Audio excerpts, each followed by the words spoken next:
Republik Indonesia, Pidato Menteri Keuangan Republik Indonesia, pengantar dan keterangan pemerintah atas kerangka ekonomi makro dan pokok-pokok kebijakan fiskal tahun 2023 di depan rapat paripurna Dewan Perwakilan Rakyat Republik Indonesia, Jakarta, 20 Mei 2022. Bismillahirrahmanirrahim. Assalamualaikum warahmatullahi wabarakatuh. Shalom, salam sejahtera bagi kita semua. Om Swastiastu, Namo Buddhaya, salam kebajikan. Yang kami hormati Ketua, para Wakil Ketua, dan para anggota Dewan Perwakilan Rakyat Republik Indonesia.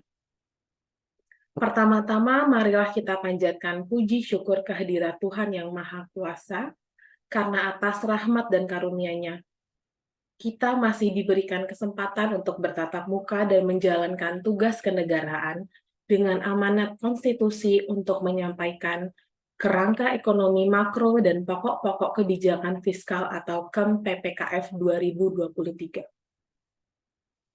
Masih dalam suasana bulan Syawal, izinkan kami mengucapkan Selamat Hari Raya Idul Fitri 1443 Hijriah. Mohon maaf lahir dan batin kepada Ibu Ketua dan segenap pimpinan serta seluruh anggota Dewan Perwakilan Rakyat yang kami hormati. Setelah lebih dari 2 tahun dunia dihantam pandemi COVID-19, alhamdulillah saat ini Indonesia mampu mengendalikannya. Berkat kerjasama, kedisiplinan, sinergi dan kegotong royongan seluruh komponen bangsa. Dengan rendahnya kasus COVID-19 dan akselerasi program vaksinasi yang mencapai 61,5% dosis kedua, dan bahkan vaksin tambahan atau booster, serta penerapan protokol kesehatan. Alhamdulillah, tahun ini lebih dari 84 juta masyarakat dapat kembali menjalankan mudik di Hari Raya Idul Fitri untuk berlebaran dan berkumpul dengan sanak saudara tercinta. Mobilitas masyarakat yang begitu masif di tengah pandemi yang belum berakhir mampu kita kelola secara relatif lancar, aman, selamat, dan semarak. Hal ini tentu mampu merekatkan kembali dan mempertebal tali sosial, sekaligus menggerakkan dan pemulihan ekonomi Indonesia. Ini suatu pencapaian yang tidak gampang dan tidak boleh kita pungkiri. Saat ini masih banyak negara bergulat dengan COVID-19 dan banyak negara yang masih berjuang memulihkan ekonomi. Bahkan ada yang tengah menghadapi krisis ekonomi dan keuangan yang kompleks. Maka nikmat mana lagi yang engkau dustakan? Ibu, Bapak, pimpinan, dan anggota Dewan yang kami muliakan. Pemulihan ekonomi Indonesia yang cukup kuat yang kita jaga bersama dan pengendalian pandemi COVID-19 secara efektif tidak mungkin terjadi dengan sendirinya. Ini merupakan hasil kerja keras dari berbagai upaya luar biasa dari kita bersama, pemerintah, dan Dewa Pimpinan Rakyat, serta segenap unsur masyarakat, akademis, dan para ahli serta dunia usaha. Sejak awal pandemi bulan Maret 2020, kebijakan ekonomi makro dan kebijakan fiskal memainkan peran yang sangat penting dalam menangani guncangan hebat akibat pandemi dan dampaknya multidimensi, kompleks, dan luar biasa. Langkah-langkah darurat dan ekstraordinari kebijakan ekonomi makro dan fiskal dilakukan secara terorganisir sistematis untuk tujuan: pertama, menyelamatkan jiwa dari ancaman COVID-19 dengan kenaikan dukungan anggaran sangat besar untuk penguatan sarana, prasarana kesehatan, penanganan pasien, obat-obatan, pemberian insentif tenaga kesehatan, termasuk pengadaan vaksin. Kedua, memberikan tambahan secara masif dan signifikan bantalan sosial untuk melindungi masyarakat dari merosotnya daya beli akibat kehilangan pekerjaan dan terhentinya aktivitas ekonomi yang meluas. Ketiga, mendukung dan melindungi dunia usaha, terutama usaha mikro, kecil, dan menengah atau UMKM, dari tekanan kebangkrutan akibat pandemi. Keempat, menjaga stabilitas sistem keuangan dari ancaman efek domino akibat kontraksi dan pelemahan ekonomi. Pemerintah mengeluarkan peraturan pemerintah pengganti Undang-Undang Nomor 1 Tahun 2020 yang telah disetujui dan disahkan oleh Bapak Ibu anggota Dewan Perwakilan Rakyat menjadi Undang-Undang Nomor 2 Tahun 2020 yang memberikan landasan hukum yang kuat agar pemerintah dapat lebih fleksibel, responsif, dan antisipatif dalam penanganan pandemi COVID-19 yang sangat diwarnai dengan ketidakpastian. Kebijakan ekonomi makro dan kebijakan fiskal di masa pandemi ditunjukkan untuk countercyclical dan menangani guncangan atau shock absorber, untuk menangani prosotnya sisi permintaan atau aggregate demand maupun sisi supply. Kebijakan fiskal bekerja sangat keras sebagai instrumen utama dan paling depan menangani potensi katastrofi krisis ekonomi dan keuangan.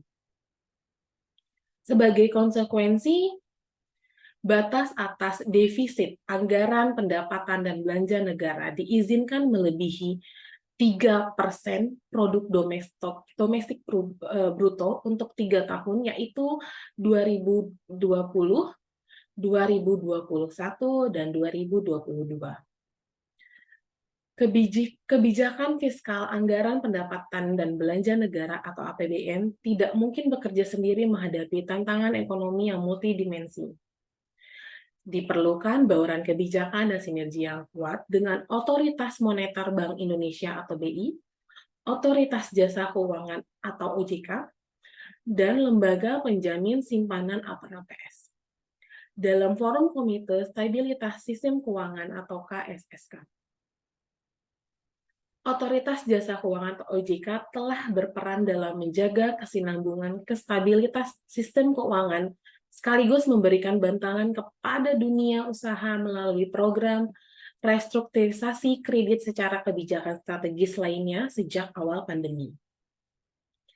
Sementara Bank Indonesia juga mengambil peran penting dalam mendukung pemulihan ekonomi melalui kebijakan yang akomodatif serta menjaga agar pasar surat berharga negara atau SBN tetap kondusif.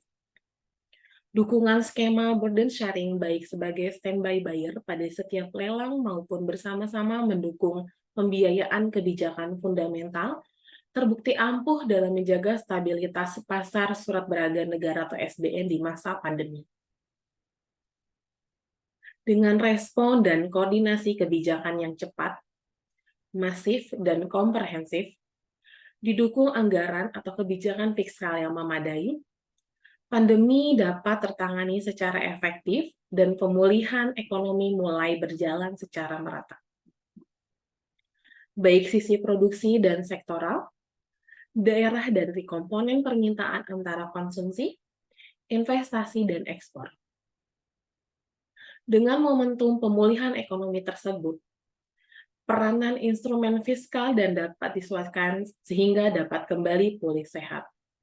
Terjaga sustainabilitas dan kredibilitas dalam jangka menengah panjang.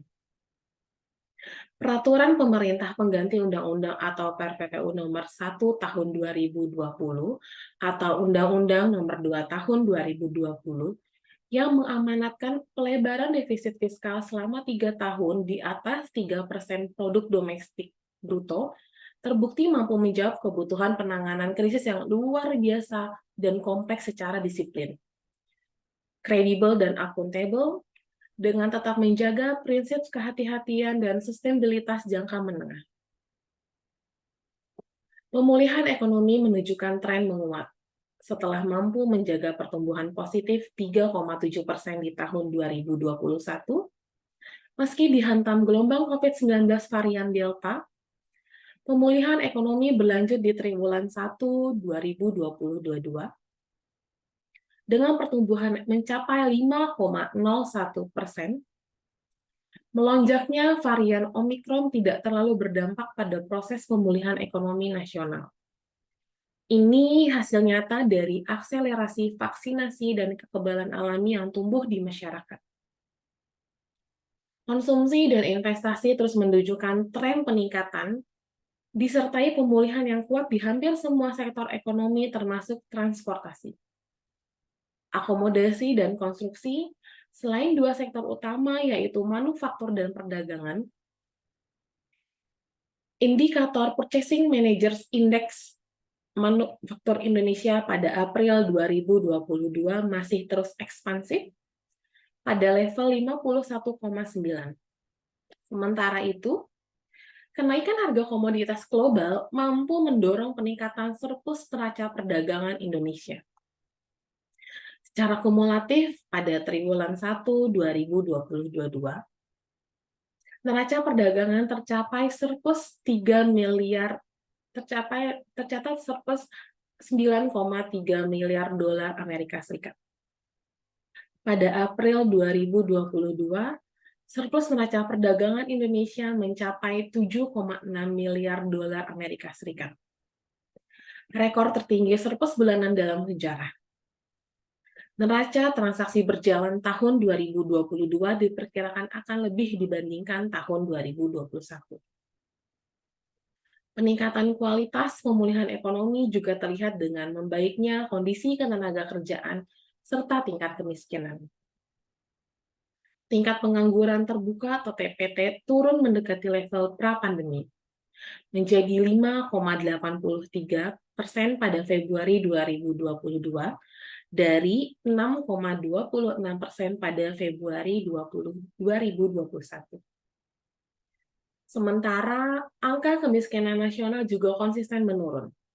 Dari sebelumnya 10,1% di tahun 2020, kembali menjadi single digit 9,7% di tahun 2021. Pimpinan dan para anggota Dewan yang terhormat, proses pemulihan ekonomi nasional yang menguat tentu patut kita syukuri. Namun tidak menyebabkan kita cepat berpuas diri.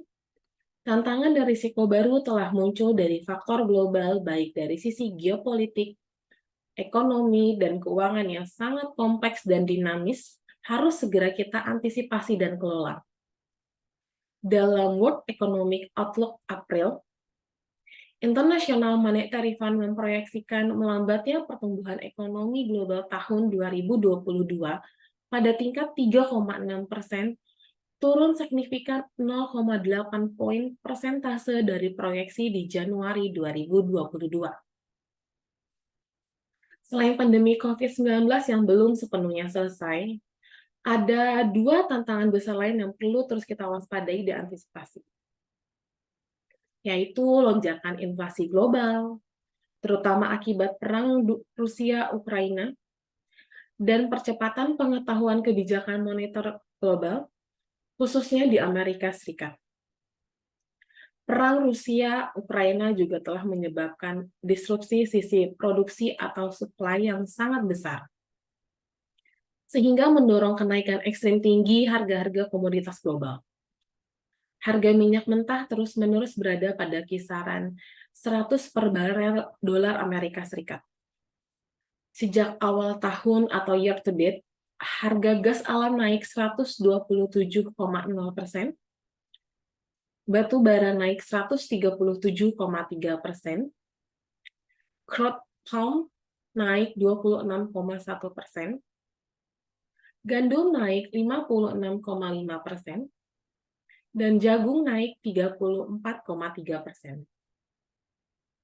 Secara indeks, harga pangan dunia telah mengalami kenaikan 145,0% dibanding situasi awal 2020. Tingkat inflasi di Amerika Serikat yang sangat tinggi yaitu 8,4%, tertinggi dalam 40 tahun terakhir, menjadi ancaman nyata bagi pemulihan ekonomi Amerika Serikat dan bahkan ancaman dunia. Bank Sentral Amerika Serikat, The Fed, akan melakukan percepatan pengetatan moneter. Saat ini, kenaikan suku bunga acuan diperkirakan dapat terjadi hingga 7 kali di tahun 2022 dan berpotensi diikuti dengan kontraksi balance sheet yang menyebabkan lebih ketatnya kondisi likuiditas global. Sementara itu, sejak awal 2021 sampai dengan Maret 2022, sejumlah negara berkembang G20 seperti Brazil, Meksiko, dan Afrika Selatan telah menaikkan suku bunga acuannya secara sangat signifikan. Spillover effect dari pengetatan kebijakan moneter dan likuiditas global ini harus kita waspadai, khususnya terhadap kenaikan cost of fund untuk pembiayaan, baik anggaran pendapatan dan belanja negara maupun sektor korporasi, di tengah fase pemulihan ekonomi yang masih awal dan masih rapuh. Pergeseran risiko, tantangan inflasi, dan pengetatan moneter ini menimbulkan situasi pilihan kebijakan atau policy trade-off yang sangat sulit, yang dihadapi oleh semua negara di dunia.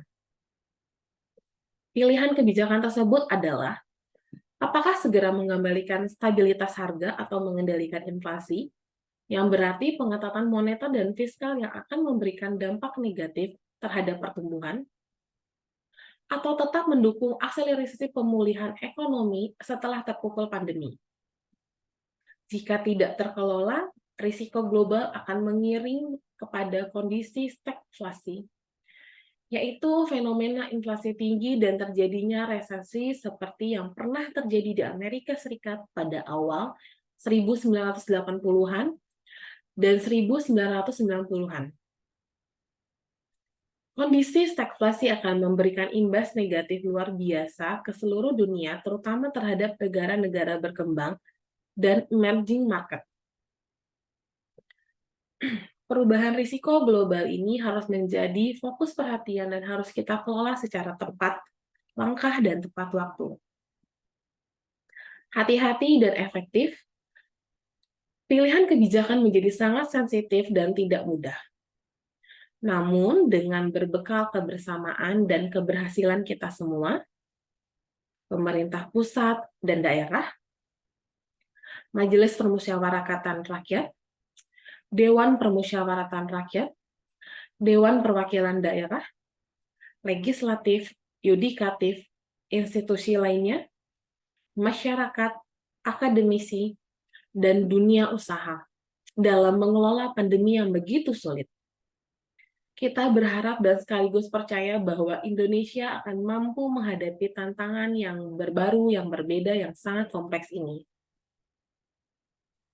Dalam mengantisipasi eskalasi risiko global, terutama dalam menghadapi 3 potensi krisis, krisis pangan, krisis energi, dan krisis keuangan, Sekretaris Jenderal Perserikatan Bangsa-Bangsa atau PBB bahkan telah membentuk Global Crisis Response Group atau GCRG yang mengidentifikasi 3 potensi krisis tersebut. Krisis seperti ini sama seperti pandemi COVID-19. Tidak mungkin diselesaikan secara individual oleh satu negara manapun. Betapapun superpower posisi mereka, kerjasama global menjadi keharusan. Indonesia terpilih menjadi bagian dari 6 negara-negara champion Global Crisis Response Group atau GCRG tersebut, dan tentunya kesempatan ini dimanfaatkan dengan optimal untuk mengusung agenda-agenda kerjasama global juga yang sangat strategis bagi kepentingan perekonomian domestik.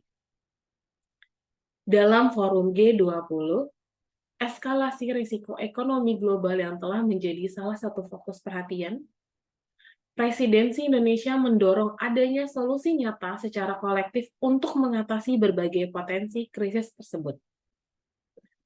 Pimpinan dan para anggota Dewan yang terhormat, kenaikan harga komoditas global telah berdampak pada naiknya harga-harga di dalam negeri, terutama energi dan pangan. Hal ini dapat dilihat pada tekanan inflasi yang mulai meningkat akhir-akhir ini. Meskipun faktor musiman yaitu bulan Ramadan dan perayaan Hari Raya Idul Fitri juga turut memberikan andil terhadap kenaikan harga, inflasi April 2022 tercatat 3,5%, lebih tinggi dibandingkan Maret 2022. Bila dibandingkan negara-negara G20, seperti Amerika Serikat 8,3%, Inggris 9,0%, Turki 70,0%, Argentina 58,0%, Brazil 12,1%, dan India 7,8%. Tekanan inflasi di Indonesia masih jauh lebih rendah. Tekanan inflasi di Indonesia tidak setinggi di negara-negara tersebut karena kenaikan harga energi global diredam oleh anggaran pendapatan dan belanja negara atau shock absorber, yang konsekuensinya menyebabkan kebutuhan belanja, subsidi energi, dan kompensasi meningkat tajam. Dalam kondisi pemulihan ekonomi dan kesejahteraan yang masih awal dan rapuh, ketersediaan dan keterjangkauan harga energi dan pangan menjadi sangat krusial untuk menjamin daya beli masyarakat dan menjaga keberlanjutan proses pemulihan ekonomi nasional. Terkait potensi transmisinya ke sektor keuangan, pemerintah dalam hal ini diwakili oleh Kementerian Keuangan bersama dengan anggota Komite Stabilitas Sistem Keuangan lainnya, Bank Indonesia, Otoritas Jasa Keuangan, dan lembaga penguatan suara berkomitmen untuk memperkuat koordinasi dan sinergi dalam menjaga stabilitas sistem keuangan. Sampai dengan saat ini, kondisi sektor keuangan nasional menjadi relatif stabil. Fungsi intermediasi perbankan mulai meningkat, tercermin pada peningkatan pertumbuhan penyaluran kredit. Sementara itu, tingkat kecukupan modal capital adequacy ratio juga tinggi dan likuiditasnya yang masih memadai. Cadangan devisa nasional juga masih memadai dan diharapkan dapat memberikan ruang bagi Indonesia untuk menjaga stabilitas harga dan nilai tukar serta momentum pemulihan ekonomi nasional. Ibu, Bapak, para pimpinan anggota Dewan yang kami muliakan, keberlanjutan proses penguatan pemulihan ekonomi nasional perlu terus dijaga untuk memperkuat fondasi ekonomi dan akselerasi tingkat pertumbuhan ekonomi. Selain itu, upaya lanjut untuk mengakselerasi pertumbuhan ekonomi yang lebih inklusif juga sangat penting untuk pencapaian sasaran pembangunan jangka menengah, panjang, agar Indonesia dapat keluar dari jebakan kelas menengah atau middle income trap. Oleh karena itu, struktur perekonomian nasional dan tingkat produktivitas nasional perlu diperkokoh melalui percepatan transformasi ekonomi. Akselerasi agenda reformasi struktural pasca pandemi COVID-19 mutlak diperlukan melalui peningkatan kualitas sumber daya masyarakat, pembangunan infrastruktur, dan reformasi birokrasi dan regulasi. Penguatan program pendidikan, kesehatan, serta perlindungan sosial sangat krusial dalam mengatasi isu fundamental perekonomian, termasuk rendahnya tingkat produktivitas nasional. Peningkatan produktivitas juga diakselerasi untuk memperkuat sisi supply, penguatan hilirisasi manufaktur, adopsi ekonomi digital, dan pengembangan ekonomi hijau diyakini akan menjadi sumber pertumbuhan baru di masa depan. Dorongan kepada keberlanjutan tahapan industri manufaktur akan mengacu pengembangan produk-produk dalam negeri yang memiliki nilai tambah lebih tinggi dan mampu berkompetisi di pasar global. Sementara, pengembangan ekonomi digital akan meningkatkan efisiensi dan produktivitas ekonomi di tengah kecenderungan perubahan pola hidup ke arah new normal. Selain itu, sejalan dengan tujuan mewujudkan net zero emission pada tahun 2060 atau lebih awal, pembangunan ekosistem ekonomi yang ramah lingkungan merupakan wujud komitmen kita bersama dalam mengatasi isu perubahan iklim. Potensi besar pengembangan ekonomi hijau yang kita miliki merupakan daya tarik tersendiri bagi investasi dunia di masa depan. Dengan mempertimbangkan berbagai risiko dan potensi pemulihan ekonomi nasional di tahun depan, Pemerintah mengusulkan kisaran indikator ekonomi makro yang digunakan sebagai asumsi dasar penyusunan Rapat Anggaran Pendapatan dan Belanja Negara 2023 sebagai berikut. Pertumbuhan ekonomi 5,3% hingga 5,9%. Inflasi 2,0% hingga 4,0%. Nilai tukar rupiah Rp14.300 hingga Rp14.800 per dolar Amerika Serikat. Tingkat suku bunga surat berharga negara 10 tahun 7,34% hingga 9,6%. Harga minyak mentah Indonesia 80 sampai 100 dolar Amerika Serikat per barel. Lifting minyak bumi 619.000 sampai 680.000 barel per hari dan lifting gas 1,02 juta hingga 1,11 juta barel setara minyak per hari. Pimpinan dan para anggota dewan yang terhormat, proses pemulihan ekonomi ke depan masih penuh tantangan yang harus direspon dengan kebijakan makroekonomi dan kebijakan struktural secara tepat. Kenaikan inflasi, biaya bunga, dan pengetatan moneter Indonesia harus direspon dengan disiplin fiskal yang tepat. Peraturan pemerintah pengganti Undang-Undang Nomor 1 Tahun 2020 atau Undang-Undang Nomor 2 Tahun 2020 telah memberikan landasan yang tepat dan kredibel dengan mengamanatkan defisit fiskal menjadi maksimal 3% dari produk domestik bruto di tahun 2023. Upaya konsolidasi fiskal di tahun 2023 disertai dengan reformasi fiskal yang komprehensif dari sisi pendapatan, perbaikan belanja atau spending better, dan mendorong pembiayaan produktif dan inovatif. Anggaran pendapatan dan belanja negara yang sehat menjadi modal yang kokoh untuk terus mendukung pembangunan dan perbaikan ekonomi. Kebijakan fiskal tahun 2023 didesain agar mampu merespon dinamika perekonomian, menjawab tantangan, dan mendukung pencapaian target pembangunan secara optimal. Selaras dengan hal tersebut, maka tema kebijakan fiskal tahun 2023 difokuskan pada peningkatan produktivitas untuk transformasi ekonomi yang inklusif dan berkelanjutan. Tema kebijakan fiskal tersebut selaras dengan tema Rencana Kerja Pemerintah atau RKP tahun 2023.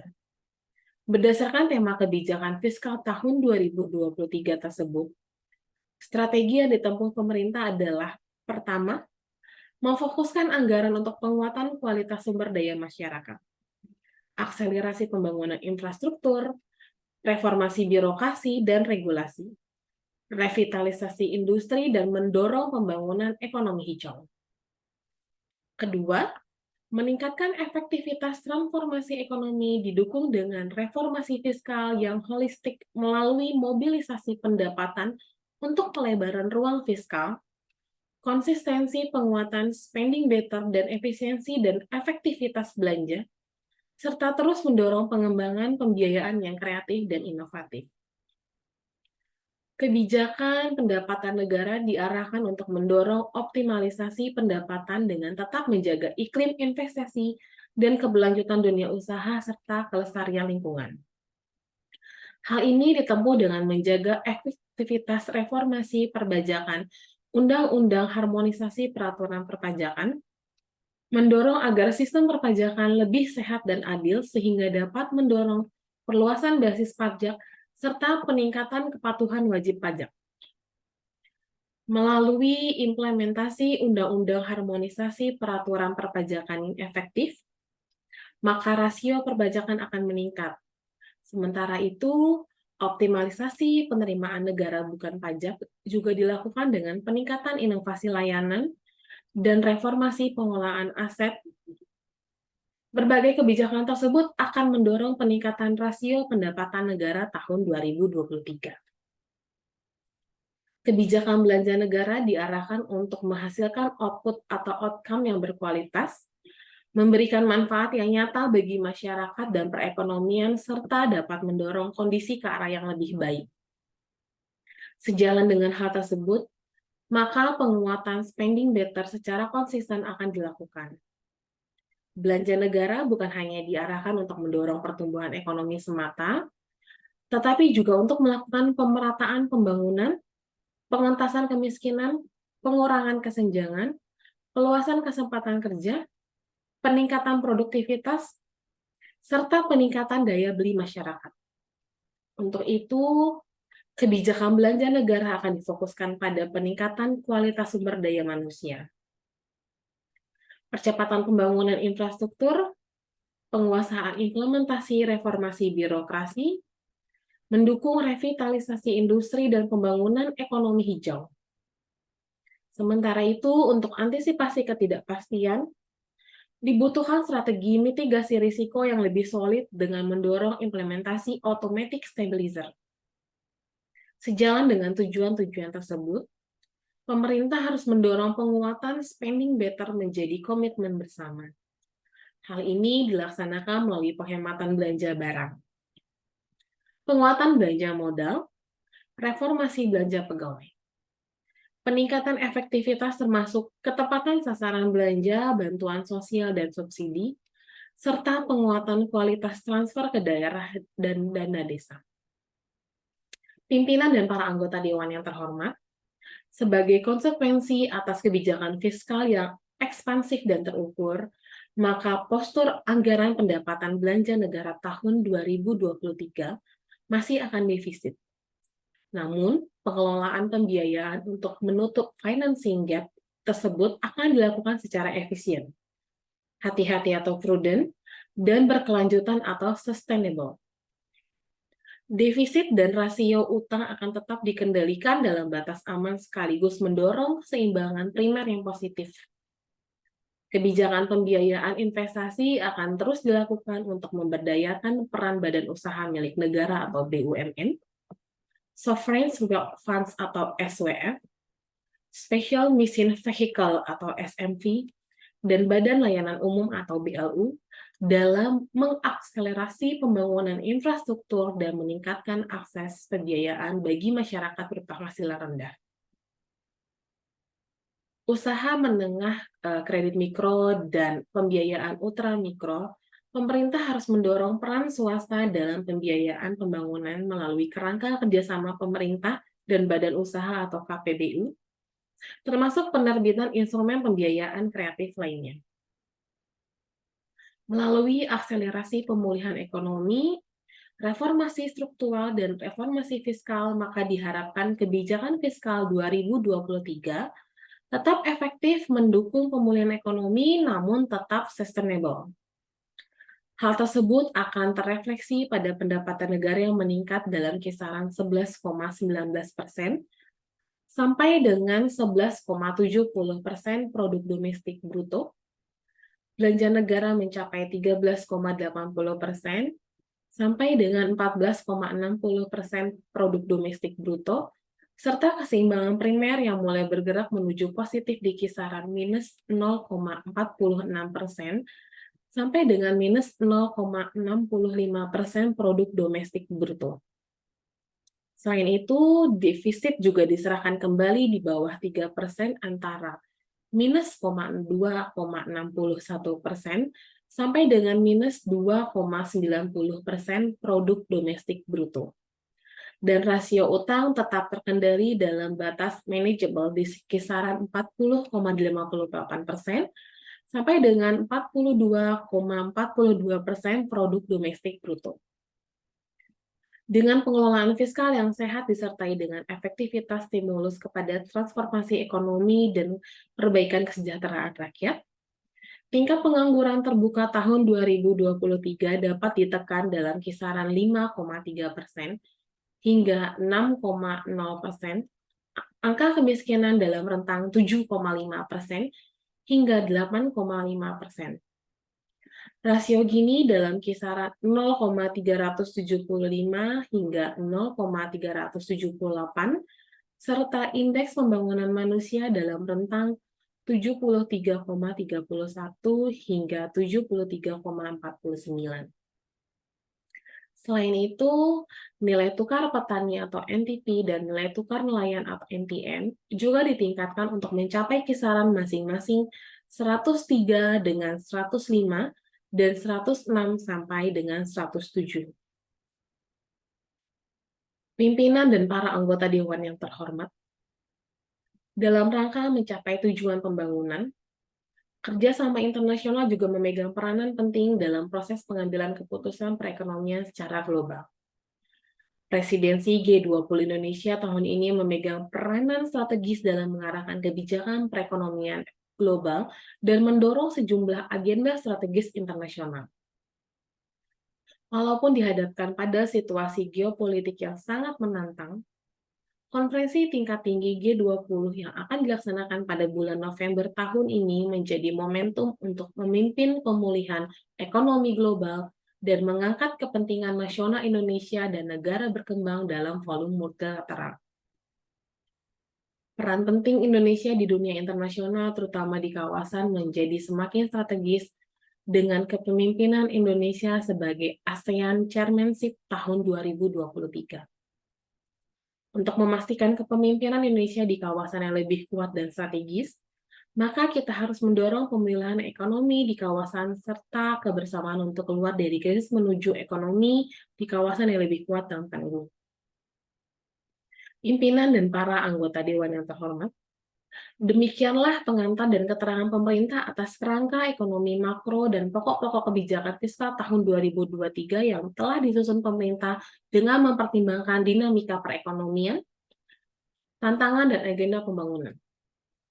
Selanjutnya, pemerintah mengharapkan dukungan, masukan, dan kerjasama seluruh anggota Dewan yang terhormat dalam pembahasan kerangka ekonomi makro dan pokok-pokok kebijakan fiskal tersebut sesuai peraturan perundang-undangan yang berlaku. Sebagai penutup, kami kutipkan dari ayat Al-Quran yang kami kira sangat relevan dengan dinamika perekonomian kita saat ini dan ke depan. Yakni Quran Surat Yusuf ayat 47-48. Dia atau Yusuf berkata, agar kamu bercocok tanam 7 tahun berturut-turut sebagaimana biasa, kemudian apa yang kamu tuai hendaklah kamu biarkan ditangkainya kecuali sedikit untuk kamu makan. Ayat 47. Kemudian setelah itu akan datang 7 tahun yang sangat sulit, yang menghabiskan apa yang kamu simpan untuk menghadapinya, atau tahun sulit, kecuali sedikit dari apa atau bibit gandum yang kamu simpan. Isi ayat 48. Ayat-ayat tersebut memberikan inspirasi kepada kita bahwa suatu keniscayaan jika suatu perekonomian akan menghadapi siklus ekonomi, atau business cycle, episode makmur atau boom, dan episode paceklik atau resesi. Oleh karena itu, sangat krusial untuk menyiapkan bantalan kebijakan atau policy buffer untuk menghadapi situasi sulit masa resesi.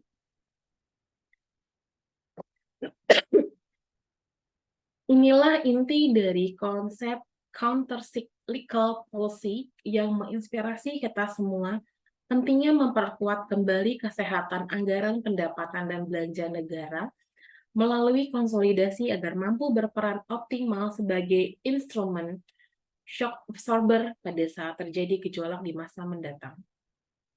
Semoga Allah Subhanahu wa Ta'ala senantiasa memberikan bimbingan dan perlindungannya untuk dapat melewati masa-masa sulit sekarang ini. Semoga kita diberikan kekuatan untuk mendapat melaksanakan tugas dan amanah, melayani seluruh rakyat Indonesia dalam upaya menuju bangsa yang berdaulat, maju, adil, dan makmur. Amin. Wallahul muwafiq illa aqwamit thoriq. Wassalamualaikum warahmatullahi wabarakatuh.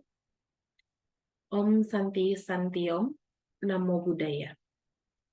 Jakarta, 20 Mei 2022, atas nama Pemerintah Republik Indonesia, Menteri Keuangan Sri Mulyani Indrawati. Terima kasih.